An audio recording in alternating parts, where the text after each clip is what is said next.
अब ईरान युद्ध के उन विध्वंसक हथियारों की फाइल खोलते हैं जिनकी चर्चा पूरी दुनिया में है। जब भी ईरान की बात होती है तो उसका मिसाइल भंडार सबसे पहले जहन में आता है। समंदर में उसकी छोटी छोटी बोट्स भी हैं जो बड़ी बड़ी शक्तियों को धूल चटाने का दम रखती हैं।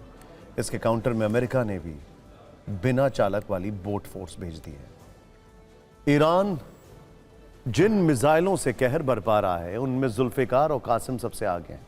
जंग में मिसाइलें सबसे खतरनाक और हार्ड टू इंटरसेप्ट साबित हुई हैं, यानी इनको इजराइल जैसी शक्तियों के लिए भी ट्रैक कर पाना मुश्किल है। तो इधर अमेरिका ने समंदर में अपनी बिना चालक वाली ड्रोन स्पीड बोट उतार दी है।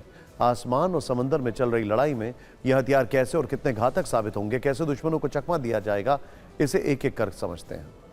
ईरान का दावा है कि उसके पास इतनी मिसाइलें और मिसाइल बेस हैं कि अगर हर हफ्ते वो इसे दुनिया के सामने लाना शुरू कर दे तो भी 2 साल तक गिनती खत्म नहीं होगी।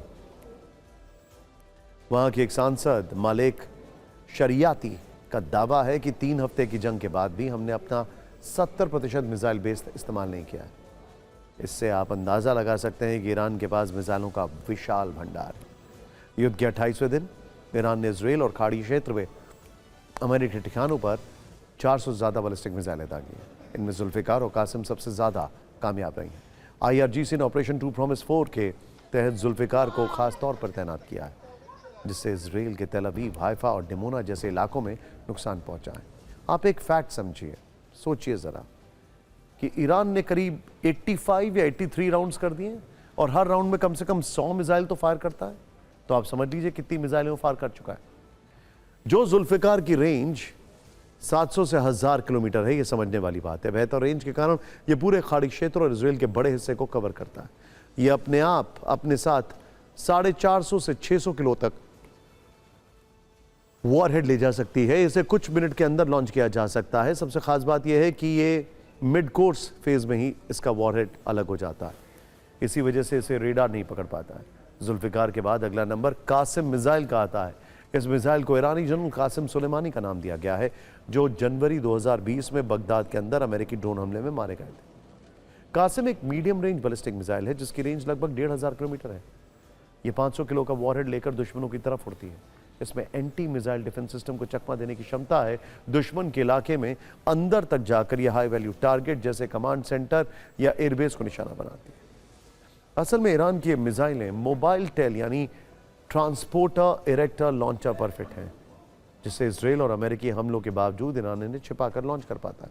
इजराइल का दावा है कि 92% मिसाइलें इंटरसेप्ट की गई हैं, लेकिन एक सच ये भी है कि ईरान की बैलिस्टिक मिसाइलों ने इजराइल और अमेरिका के डिफेंस सिस्टम पर काफी दबाव डाला है। इसीलिए युद्ध लंबा खिंच रहा है।